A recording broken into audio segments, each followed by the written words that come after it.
Hello বন্ধুরা, তোমরা সবাই কেমন আছো? আশা করছি তোমরা সবাই খুব ভালো আছো। তো অনেক দিন পর চলে এলাম আমি নতুন একটা ব্লগ নিয়ে। আর আজকে দেখতেই পাচ্ছ লাল সাদা শাড়ি পরে আছি। তার কারণটা হচ্ছে আজ হচ্ছে শ্রাবণ মাসের প্রথম সোমবার। আমরা যাব মন্দিরে বাবার মাথায় জল ঢালতে। বাড়িতেও আছে, তো আজকের ইচ্ছা হলো যে মন্দিরেও যাব আমি আর আমার বড় যা, আর সাথে আমার বড় জায়ের মেয়ে, ছোট মেয়ে। তো বাবার মন্দিরে চলে এসেছি জল ঢালার জন্য। আমাদের বাড়ি থেকে একটু দূরে, হাঁটা পথে লাগবে 15 থেকে 20 মিনিট। আর আমরা গিয়েছিলাম সাইকেল নিয়ে। তো চলো, আমার বড়দি এখন জল ঢালছে। আমি বড়দিকে বললাম তুমি আগে ঢেলে নাও, তুমি বড় হও, তো তোমার পরে আমি ঢালবো। তো এখানে আমার বড়দি প্রথমে বাবার মাথায় জল ঢালছে।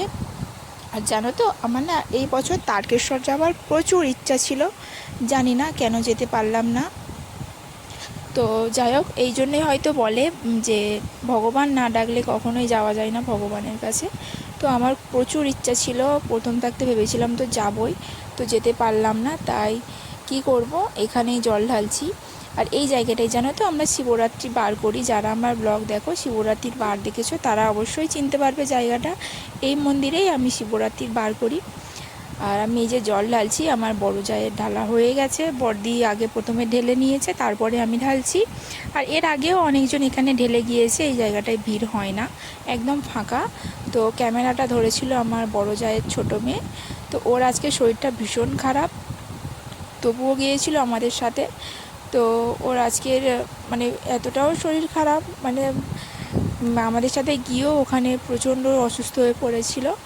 তো সেটার জন্য ঠাকুরের কাছে বলেছি যে যাতে ওর শরীরটা ভালো হয়ে যায়। তোমরাও প্রে করো যেন ওর শরীরটা ভালো হয়ে যায়। তো আজকের ব্লগটা আমি আজকেরই ছাড়ার চেষ্টা করব, মিনি ব্লগ, ছোট্ট করে একদম, বেশি বড় হবে না।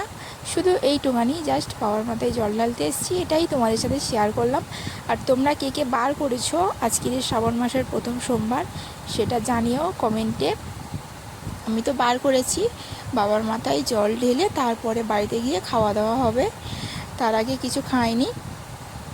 তো এখন অনেকটা বেলা হয়ে গেছে জানো তো, আমি ফুল পর্যন্ত পাইনি, কোনো রকমের দুটো বেলপাতা আর ওই জুঁই ফুলের মালাটাই পেয়েছি, একদম ফুল পাইনি। বাজারে ফুল শেষ, আর বাড়িতেও ফুল মানে জোগাড় করে রাখা হয়নি, তার কারণে খুবই সমস্যায় পড়েছিলাম। তো যাই হোক, তবুও বাবার মাথায় বেলপাতাটা দিতে পেরেছি, এটাই অনেক। তো সামনের সোমবার থেকে আর এই ভুলটা হবে না, আগে থাকতে ফুল কিনে রাখবো। আর তোমরা কে কে কোথায় গিয়েছো, আর অবশ্যই যারা যারা তারকেশ্বর গিয়েছো তারা কমেন্টে জানিও। তো আজকের ভিডিওটা এই পর্যন্ত, বেশি বড় করলাম না। আবার দেখা হবে সামনের সপ্তাহ, সামনের সোমবার। চলো টাটা, ভালো থেকো সবাই, সবাই সুস্থ থেকো।